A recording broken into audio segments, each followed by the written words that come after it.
Hey everybody, we're back again for our weekly intelligence briefing where we cover 3 issues, one on economic security, one on physical security, national security, and one on democracy.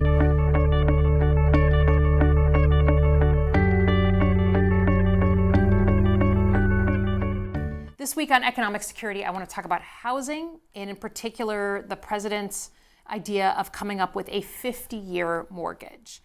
It is no secret that across the country we are in a real housing crisis. We're short about 4 million units of housing across the country, and that means it's become harder and harder to buy your first house, to buy a new house. The president's answer to this that he introduced, and a lot of people were interested in this, was a 50-year mortgage. Most of you know that we typically have 30-year mortgages, sometimes less. This is a 50-year mortgage. And the idea is your monthly payments are less so that it's easier to manage buying a home because of that 50-year mortgage. And I just wanted to unpack a little bit because it maybe sounded good, but think about this for a second. A 50-year mortgage, the average age that an American is currently buying their first home is 40 years old. So people would be lucky to live to 90 years old and pay off that home. And it's true, you would have a lower per month rate that you would be paying. But over the lifetime of that 50-year loan, you'd be paying significantly more in interest payments, right? In Michigan, average price of a house is $250,000. Under a 50-year mortgage, you'd be paying about $600,000 overall just to pay down the interest over the lifetime of that loan. And because you're unlikely to live to see your home paid off, it means instead of handing off a paid off home to your kids, that equity that's in a home, you are at real risk of passing off debt and that loan to your children. Nothing is more fundamental to owning your own home in America, in our democracy, in the American dream. So I just wanted to make sure people understood what was behind the idea of a 50-year loan. We definitely need to deal with the housing crisis. We definitely need to spur more housing. I suggest we declare a housing emergency and actually take real action on the ground with this. But I'm not sure a 50-year loan is as good as it sounds.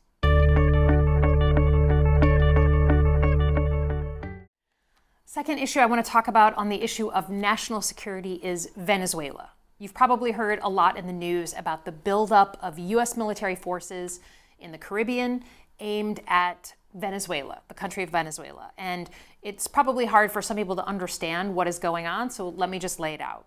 Since September, the U.S. military has been conducting strikes against ships in the Caribbean, in the Pacific. These are drug trafficking ships by groups that are moving drugs from South America and Central America up further north, ultimately to potentially come into the United States. Since September, there have been 21 strikes and 83 people have been killed. But what's newer is the movement of bigger military force physically into the area. So there's a U.S. aircraft carrier that's been moved in. Over a dozen ships of some kind have been brought in.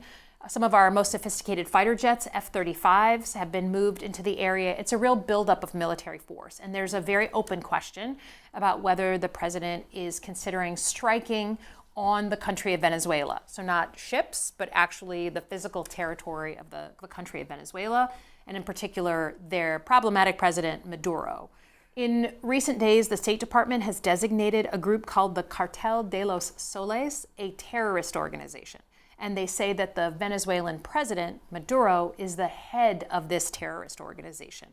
It's unclear whether this is just a bluff or this is signaling some intent for the U.S. military to go and take military action on Venezuelan soil and potentially even think about taking out their problematic president. For me, the use of force is one of the most important things that we as Americans should understand, particularly if it's done in our name. I think there should be public hearings and conversations about this. The United States is not particularly good at regime change. As someone who served in Iraq, I will tell you I saw that firsthand. And I think most people are pretty tired at the idea of going into another war. So I'm calling for public hearings. The Secretary of Defense should come down and air out the conversation on whether we are about to take military action in Venezuela. There couldn't be something more important when it comes to issues of war and peace.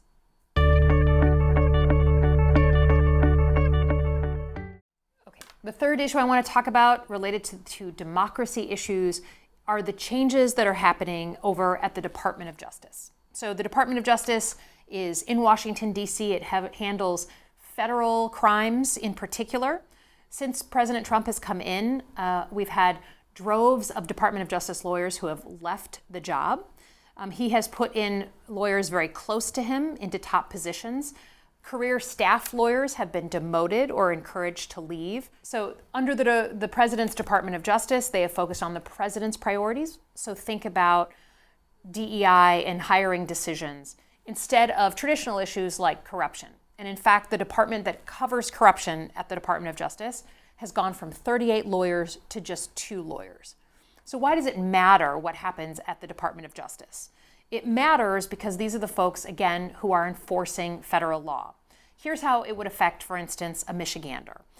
Let's say we have an important senior official in the state of Michigan who is giving out licenses for a certain type of business.